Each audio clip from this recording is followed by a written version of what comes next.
లుచ్చ Bible ఏం చెప్పుద్ది? కేవలం మేము నమ్మిన దేవుణ్ణే నమ్మాలని చెప్పుద్ది. దాన్ని లుచ్చ బైబిల్ అనాలా అనకూడదా? ఆ పార్టీ అంటే అది లుచ్చ బైబిలే కదా, లుచ్చ మతమే కదా. ఎవరైతే క్రైస్తవ్యంలో స్త్రీలకు గౌరవం లేదు, విలువ లేదు, బైబిల్ దేవుడు స్త్రీలని హీనంగా చూసేవాడని ప్రచారం చేస్తున్నారో వారి కొరకు మాత్రమే మేము ఈ వీడియోలు చేస్తున్నామండి. విఘ్నులైనటువంటి ప్రతి ఒక్కరు కూడా మీరు కూడా సత్యాన్ని తెలుసుకోవాలని కోరుకుంటున్నాను. స్క్రీన్ మీద పెడుతున్నా చూడండి. వీళ్ళు చెప్పే ధర్మాలన్నీ కూడా చాలా అమానవీయ ధర్మాలు. ఎందుకంటే మలక్కరం అని ఇప్పుడు మనకి కేరళ, తమిళనాడు కొంత భాగంలో ఒక సంస్థానంలో ఒక పెద్ద చర్చ నడిచింది. మలక్కరం అని ఒక పన్ను వేసేవాళ్ళు. అది ఆడవాళ్ళ వక్షోజాలు ఏ సైజ్ పెంచితే ఆ సైజ్ కణాలు ఆ వెయిట్ చూసి చేతితో పట్టుకొని దుర్మార్గమైన చర్య, అమానవీయమైన చర్య. చూశారు కదా ప్రియమైన ఐందవ సహోదరి సహోదరులారా, ప్రియ సత్యాన్వేషకులారా, సనాతన హిందూ ధర్మంలో ఒకప్పుడు స్త్రీలని ఎంత హీనంగా చూసేవారనేది ఎవరు చెబుతున్నారు? క్రైస్తవులు చెబుతున్నారా? కాదు, హిందూ ధర్మంలో ఉన్నటువంటి ఒక బ్రాహ్మణుడు చెప్పే ధర్మాలన్నీ కూడా చాలా అమానవీయ సనాతన హిందూ ధర్మంలో ఎలాంటి ఆచారాలు ఉండేవంటే కేరళ, తమిళనాడు ఎంత హీనంగా చూసేవారంటే స్త్రీల యొక్క రొమ్ములకు కూడా పన్ను వేసేవారు, వృక్షజాలకు కూడా పన్ను వేసేవారని వారు చెబుతున్నారు. సనాతన హిందూ ధర్మంలో ఇలాంటి ఆచారాలు ఉండే ఒకప్పుడు మరి ముఖ్యంగా దళిత స్త్రీలు ఎంత హీనంగా చూడబడ్డారంటే వారి యొక్క వృక్షజాలను కప్పుకోవటానికి కూడా అవకాశం ఉండకుండా కొన్ని ఆచారాలని, కొన్ని పన్నులను విధించారన్నమాట. రొమ్ముల సైజు చూసి పన్ను విధించేవారు. మరి ముఖ్యంగా దళిత స్త్రీలను వారి యొక్క వృక్షజాలను, రొమ్ములను కప్పుకోకుండా కూడా చేసేవారు అన్నమాట.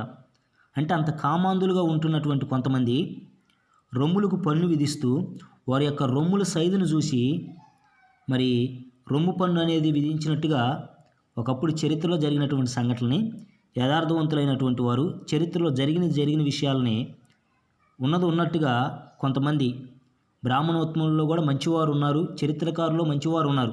అలాంటి వారు ఉన్నట్టు చెబుతుంటే అధర్మ మార్గం భాస్కరాజు గారు లాంటి వారు, ఈ కరుణాకర్ సుగుణా గారు లాంటి వారు, రాధా మనోహర్ దాస్ గారు లాంటి వారు, కొంతమంది మతోన్మాదంతో నిండినటువంటి కొంతమంది ఐందవ సహోదరి సహోదరులు అలాంటి వారి మీద దేశద్రోహం అనే నేరం కూడా వేస్తున్నారు.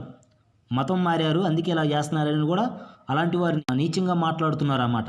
ఒకప్పుడు స్త్రీలని ఇంత హీనంగా చూసేవారు. సనాతన హిందూ ధర్మంలో వృక్షజాలను చూసి పన్ను వేసేవాళ్ళు అన్నమాట. దళిత స్త్రీలు వస్త్రాలు కప్పుకోవటానికి కూడా లేదు వారి యొక్క రొమ్ముల్ని. దళిత స్త్రీలను ఎంత హీనంగా చూసేవారు అనేది ఒకప్పుడు సనాతన హిందూ ధర్మంలో ఎలాంటి ఆచారాలు ఉండేదనేది రొమ్ము పన్ను మీద ఒక షార్ట్ ఫిలిం కూడా తీశారండి, మూవీ కూడా.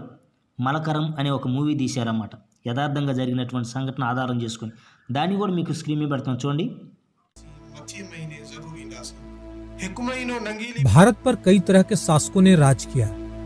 हर शासक ने अपने हिसाब से नियम कानून बनाए और अपना खजाना भरने के लिए कर लगाया।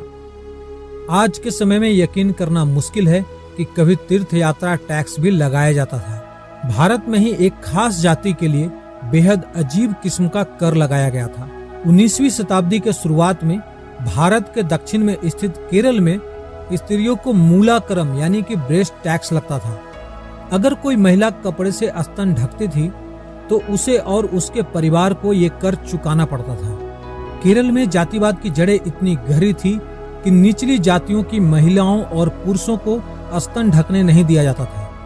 नादर और एडवा समुदाय की महिलाओं को ऊंची जातियों के पुरुषों के सामने छाती ढकने की अनुमति नहीं थी। कपड़े समृद्धि का निशानी माने जाते थे और ऊंची जातियों के पुरुषों को निम्न जाति के लोगों का छाती ढकना अपमानजनक महसूस होता था। निम्न जाति पर कई तरह के कर लगाए गए थे और ऊंची जातियों के लोग उनका शोषण करके अच्छे से गुजर बसर करते थे। ऊंची जातियों की महिलाओं को भी मंदिर में जाकर सीने का वस्त्र हटाना पड़ता था। ये सभी तरह के कर त्रावणकोर के शासक ने लगाए थे और राजा के मंत्रियों ने निम्न जातियों का जीना मुहाल कर रखा था। नंगेली एक एडवा समुदाय की महिला थी। वो त्रावणकोर के चेरथला में रहती थी। नंगेली चीरू कंदन नामक व्यक्ति से विवाहित थी। इस तरह के कर से परेशान होकर नंगेली ने राजा का आदेश न मानते हुए अपनी छाती ढकना शुरू किया। समुदाय की अन्य महिलाएं ये जानती थी कि नंगेली को इस करनी की सजा मिलेगी। क्षेत्र के आला अधिकारियों को नंगेली के आदेश न मानने की सूचना मिली। ग्रामाधिकारी नंगेली के घर पहुंचे और नंगेली को स्तन न ढकने को कहा और स्तन कर मांगा। नंगेली टस से मस नहीं हुई। अपनी शक्ति का प्रदर्शन करते हुए ग्रामाधिकारियों ने नंगेली के छाती से कपड़ा हटा दिया। नंगेली इस अपमान को सहन न कर सकी और अगले ही क्षण उसने वो किया जिसका किसी को उम्मीद नहीं थी। उसने हंसिया उठाया और अपने स्तन काट डाले, एक पत्ते पर रखा और अधिकारियों से कहा, तुम्हें यही चाहिए था ना, ये लो। नंगेली का काफी खून बह गया था और उसकी कुछ ही देर में मौत हो गई।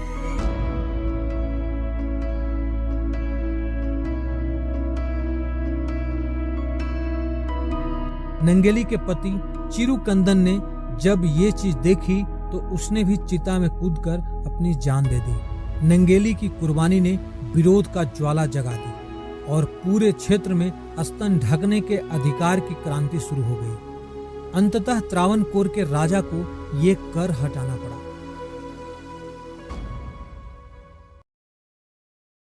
చూశారు కదా, మతోన్మాదులారా, మనువాదులారా, క్రైస్తవ్యంలో కాదు స్త్రీలను చిన్నచూపు చూస్తుంది, సనాతన హిందూ ధర్మంలో చూసేవారు. విఘ్నులైనటువంటి ప్రతి ఒక్కరు కూడా మీరు కూడా సత్యాన్ని తెలుసుకొని సత్య మార్గంలో నడవాలని కోరుకుంటూ సెలవు తీసుకుంటున్నాను. God bless you.